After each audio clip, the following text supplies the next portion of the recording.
আগের দিন রাত্রি 8:30টার সময় আমরা বৃন্দাবনে এসে পৌঁছেছিলাম। আর অত রাত্রে কোথায় আমরা হোটেল পাবো, কোথায় আশ্রম পাবো। আর 2 রাত্রি জার্নি করে আমরা প্রচন্ড টায়ার্ড ছিলাম। আমাদের শারীরিক অবস্থা এরকম ছিল না যে আমরা তখন হোটেল বা আশ্রম খুঁজতে যাব। তো খুব কাছে ভিটে স্কনের একদম পাশে মহারাজা আগ্রাসন আশ্রম, অনেকেই হয়তো চিনবে তোমরা। ওই আশ্রমে ভাগ্যক্রমে একটাই রুম ফাঁকা ছিল, 800 টাকা মূল্যের একটা রুম আমরা পাই। তো সেই রাত্রে তো আমরা এই রুমটাতেই থাকি। আর আমাদের আগের থেকেই ইচ্ছে ছিল যে ধামে এসেই প্রথম আমরা রাধাকুণ্ডে এবং শ্যামকুণ্ডে স্নান করব। আমরা তো সকাল 9টা নাগাদ বেরিয়েছিলাম। তোমাদেরকে বলবো তোমরা অবশ্যই করে সকাল 7টার দিকে যদি বেরোতে পারো তাহলে কিন্তু সারাটা দিন সুন্দরভাবে সবটা করতে পারো। এই দেখো ডান দিকে রয়েছে রাধাকুণ্ড, মধ্যখানে গিরিরাজজির মন্দির এবং বাঁ দিকে রয়েছে শ্যামকুণ্ড। আমাদের আগের থেকেই ওখানের এক পণ্ডিতজির সাথে আলাপ ছিল, সেই মতো সেও চলে আসে এবং সে আমাদেরকে সুন্দরভাবে সবটা দেখিয়ে দিয়েছিল যে কিভাবে কি করতে হবে। তোমরা এখানে এলে অনেক পুজোরেকেই দেখতে পারবে। তো তাদের মধ্যে থেকে যে কোনো একজনকে দক্ষিণা দিয়ে তোমরা এখানে কিন্তু পুজো সম্পূর্ণ করতে পারো। ধামে স্নানের নিয়ম হলো প্রথমে তোমাকে রাধাকুণ্ডে 3 বার ডুব দিতে হবে, তারপর উঠে এসে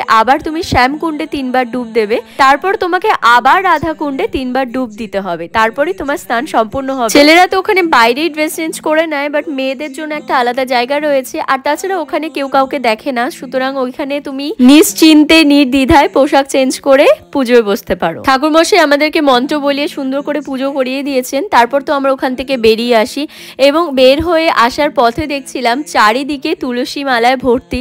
দেখতে এত ভালো লাগে ওখানে না, বিভিন্ন আকৃতির তুলসীর মালা তুমি পাবে। তারপরে যদি তোমার মন চায় তুমি দান করতে পারো, কোনো বাধ্যতামূলক নেই, তোমার সামর্থ্য অনুযায়ী তুমি সেইখানে দান করতে পারো। ওখানে অনেকেই থাকেন।